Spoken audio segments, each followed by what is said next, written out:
À Parlons de nous, Portneuf, nous recevons cette semaine Monsieur Daniel Perron, maire de la municipalité de Saint-Gilbert.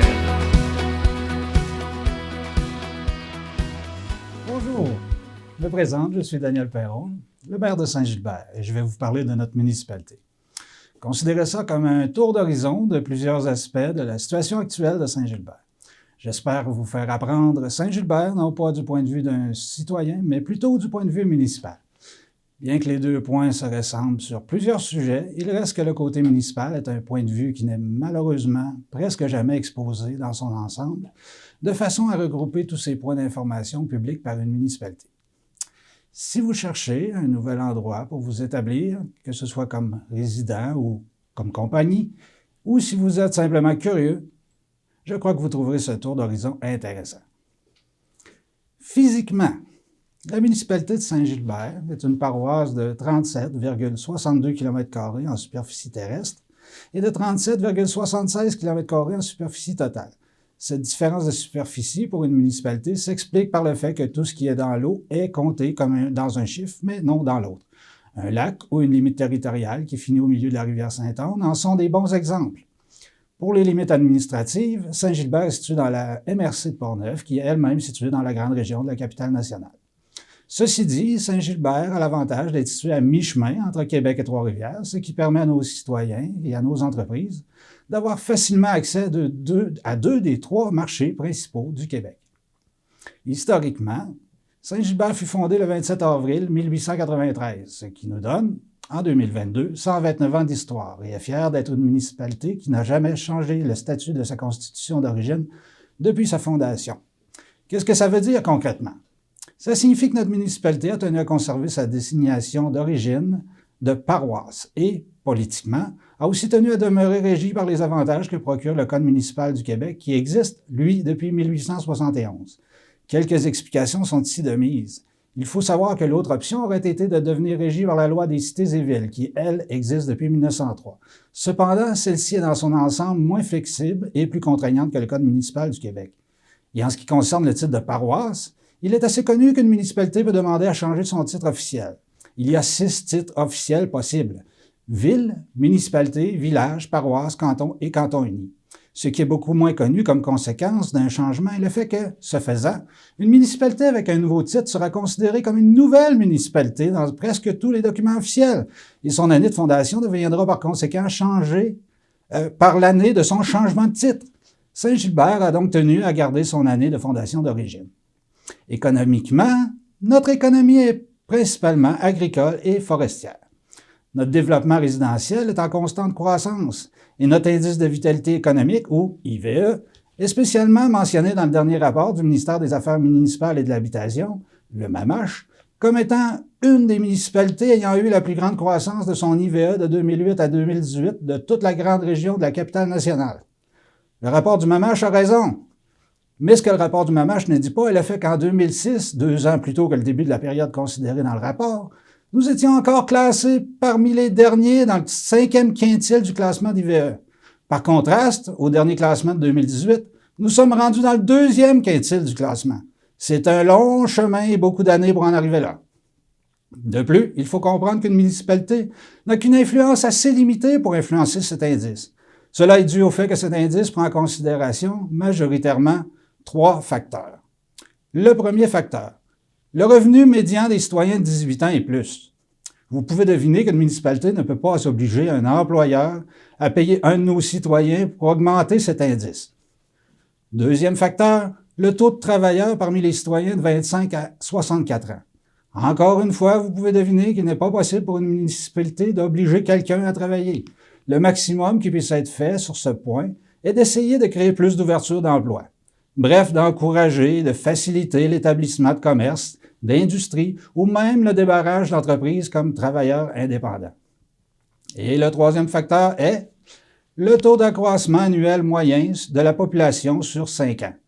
Un peu comme pour les autres facteurs, une municipalité ne peut que se vanter de ses avantages, mais ne peut pas tordre le bras et obliger quelqu'un à venir s'y établir. Qu'est-ce que ces facteurs démontrent au final? Pour moi, Ça signifie que bien que la municipalité a fait tous les efforts possibles pour augmenter son classement d'IVE, c'est presque en totalité à la population elle-même de Saint-Gilbert que revient tout le crédit de s'être élevé au rang de deuxième quintile de l'indice de vitalité économique. Cela me dit que les gens de Saint-Gilbert ont beaucoup plus d'ambition que de complaisance pour s'améliorer. Comme maire, je peux dire un gros bravo officiel à tous mes concitoyens et être très fier d'eux pour cette belle réalisation. Maintenant, le premier quintile nous attend. Socialement, il fait bon vivre à Saint-Gilbert. Notre population tourne présentement autour de 300 habitants et les Gilbertins sont des citoyens tissés très serrés. Nous avons un sentiment d'appartenance et une capacité d'entraide qui sont indéniables. Notre accueil est chaleureux, comme peut en témoigner toute personne ayant déjà assisté à notre fameux festival de la pétanque qui a déjà plus de 20 ans d'existence. Nos organismes sont très actifs dans la communauté et contribuent en grande partie à ce qui nous définit comme municipalité. Un fait remarquable que je remarque vraiment souvent et qui en dit long sur notre communauté est qu'un Gilbertin, même originellement natif d'ailleurs, se considère toujours un Gilbertin, même après avoir dû déménager depuis des années. Et financièrement, la municipalité se porte très bien.